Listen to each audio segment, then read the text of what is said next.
I urgently reached out to Edward, explaining that our parents were seriously ill and needed him to come back immediately. Despite my heartfelt plea, he brushed me off dismissively, claiming he was too busy with a work trip and accusing me of exaggerating. He abruptly ended the call, ignoring my attempts to keep him on the line.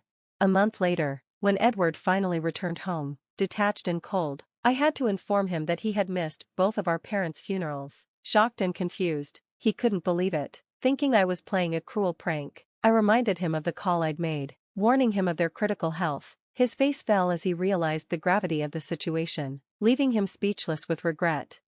I'm Janet Rachel, 51, a woman who dedicated her life to family. I put my promising career in administration on hold after marrying. My story with Edward began in college, where we bonded over our shared love for paddle. At first, our relationship was strained. Edward led the paddle club, focused solely on national competition, and was tough on me. I often found myself sidelined, picking up balls after failing to meet his high standards.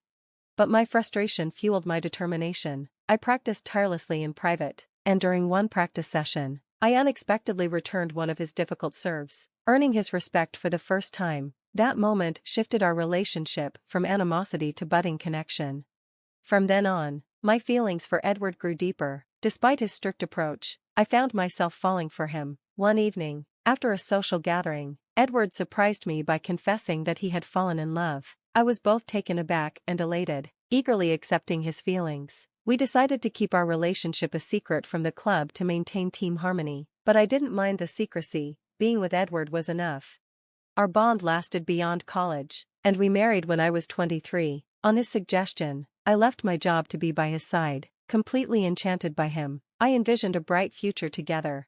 Now, 25 years later, our life has become a predictable routine. The excitement of our early years has given way to a comfortable, familiar existence. My focus on personal appearance has relaxed. Where I once carefully selected outfits and wore makeup for every date, I now prioritize comfort and rarely wear makeup. As a homemaker, with few interactions outside the home, I've embraced a more natural look.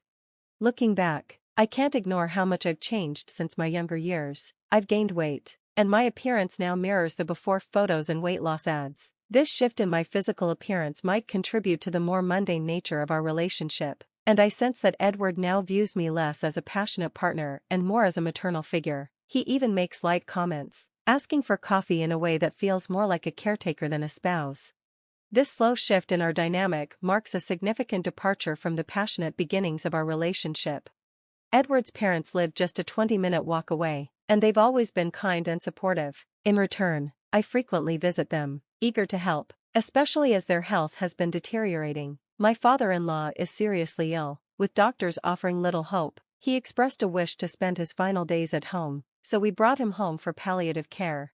The strain has been especially hard on my mother-in-law, who is increasingly worn out by the responsibility of caring for him. As someone who doesn't work outside the home, I've tried to step in and offer support, but it's becoming clear that the majority of the caregiving burden is falling on her, and it's taking a visible toll. One evening, she asked if I could stay overnight to assist, her voice full of hope. However, I had to decline because Edward expects me to be home every night. Her disappointment was palpable, leaving me feeling guilty. Edward has a commanding presence and has never been one to help with household chores. He expects dinner to be on the table and the house in order when he arrives home, with no room for leftovers. Any deviation from his expectations triggers an intense reaction. One evening, after helping my father-in-law, I came home late to find Edward angry. He prioritized his needs over his father's, and I remained silent, knowing that confronting him would only escalate the situation. This dynamic has left me feeling trapped. As a homemaker, I feel guilty for not standing up to Edward or offering more support to my mother-in-law during this difficult time. Edward's behavior has become more erratic. He often comes home late without prior notice, sometimes clearly intoxicated, offering the same excuse each time: he has the right to spend his money as he pleases.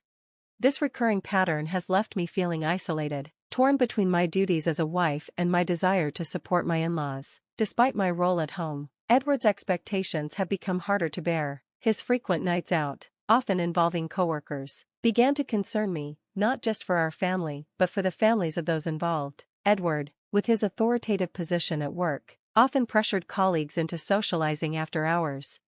he would boast about spending time with the same coworker, a single man who lived alone, claiming that his colleague always wanted company and drinks. I suggested a compromise, asking Edward to give me a heads up about his plans so I could better assist his parents, especially with his father's worsening health and his mother's mounting stress. But Edward dismissed my concerns with a laugh, claiming his outings were spontaneous and that his mother could manage on her own.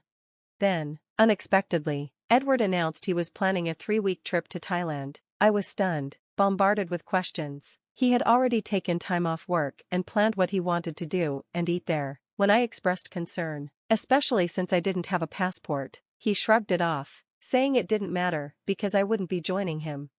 This was particularly surprising since we hadn't even taken a proper honeymoon. Given his usual reluctance to spend money, curious and concerned, I asked who would accompany him. His response was brief: he was going with a coworker, and he quickly shifted the topic to dinner. I knew pressing for more details would lead to an argument, so I reluctantly accepted the situation, my frustration simmering as I prepared dinner to his liking.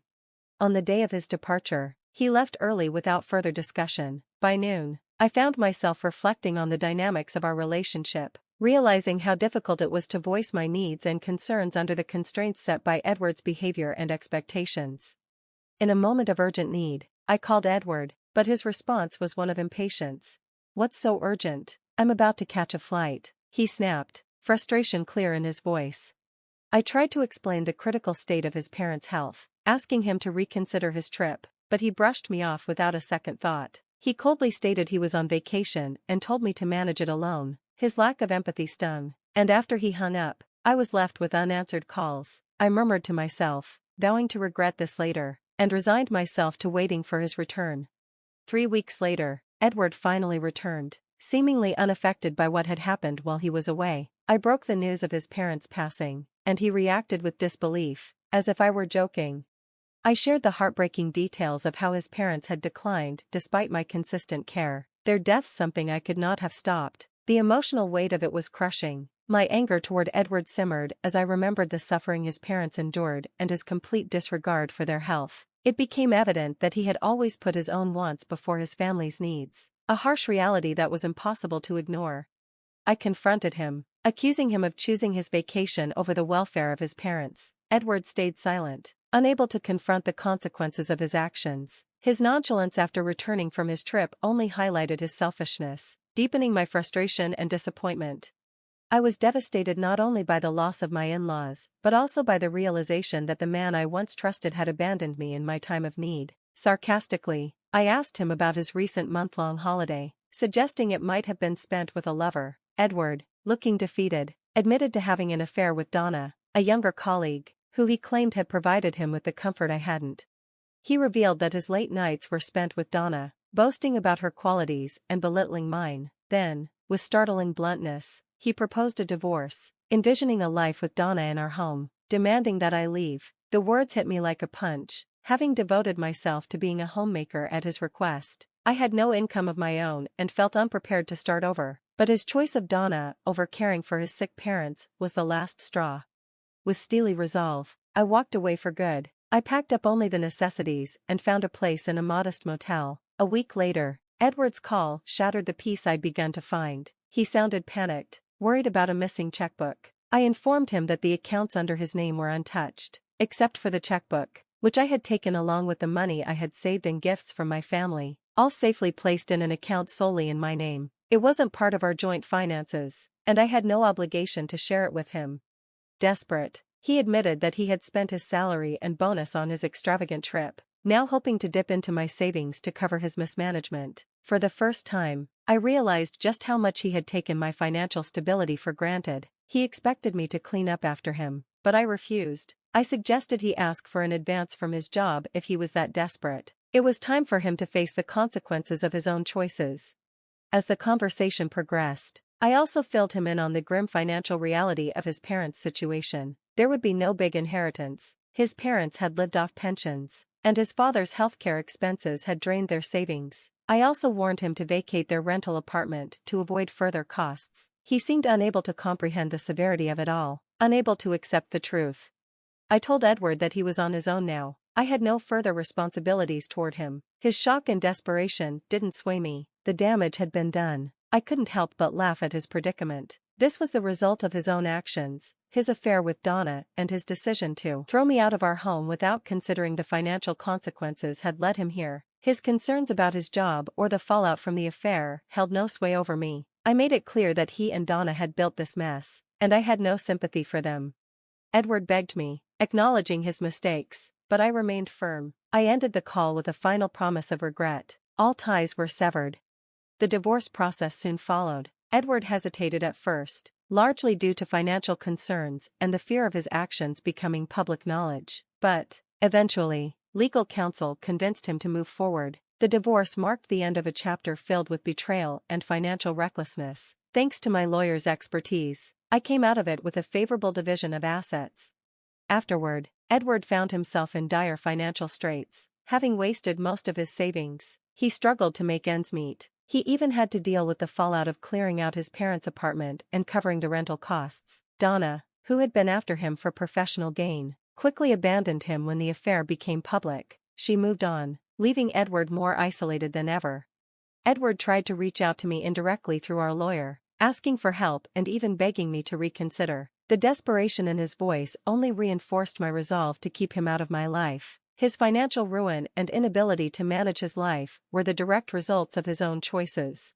Meanwhile, I began to move forward. I decided to re-enter the workforce and found a part-time job at a local convenience store. It was an entirely new experience, and I ended up enjoying it much more than I expected. I quickly adapted to the physical demands of the job, whether managing the register, handling inventory, or keeping the store organized. My manager even hinted that I might secure a permanent position, which felt like a small but hopeful step toward rebuilding my life.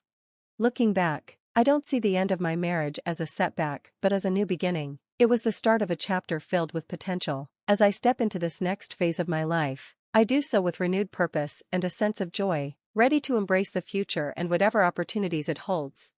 Thank you for watching, and I'll see you again in the next video. Stay amazed.